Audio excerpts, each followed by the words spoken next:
रत्नागिरीच्या चिपळूणमधल्या तिवरे गावामधल्या 150 घरांना दरड कोसळण्याचा धोका निर्माण झालाय। गावठणमधील डोंगर खचल्यामुळे ग्रामस्थ सध्या भीतीच्या छायेत आहेत। धोकादायक वस्तीमधील रहिवाशांना प्रशासनाच्या स्थलांतराच्या सूचना, मात्र स्थलांतर होण्यासाठी व्यवस्थाच नाहीये, त्यामुळे ग्रामस्थांची गैरसोय होतीये।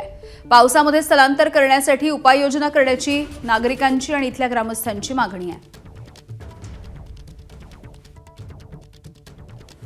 चिपळूणमधील तिवरे येथे असलेल्या गावठाण भागामध्ये वस्तीच्या वरच्या साईडला असलेला जो डोंगर आहे तो डोंगर खचायला सुरुवात झालेली आहे आणि त्यामुळे जवळपास 150 घरांना मोठा धोका निर्माण झालेला आहे।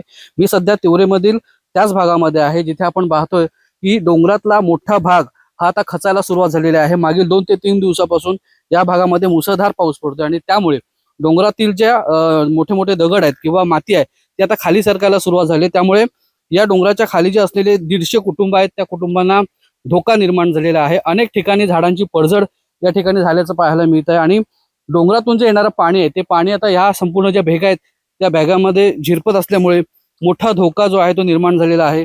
या सगळ्या पार्श्वभूमीवरती प्रशासनाने या ठिकाणी भेट दिली होती आणि याची पाहणी केल्यानंतर इथले जे ग्रामस्थ आहेत, रहिवासी आहेत, त्यांना स्थलांतरित होण्याचे सूचना दिलेल्या आहेत।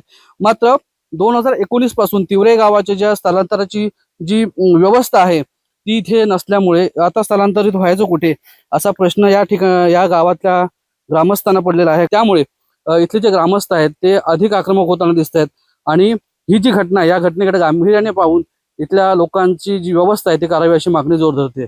स्वप्नील गाग, एबीपी माझा, तिवरे, रत्नागिरी।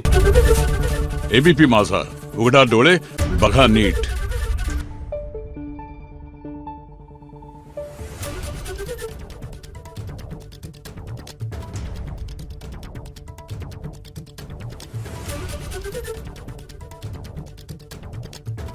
Thank you.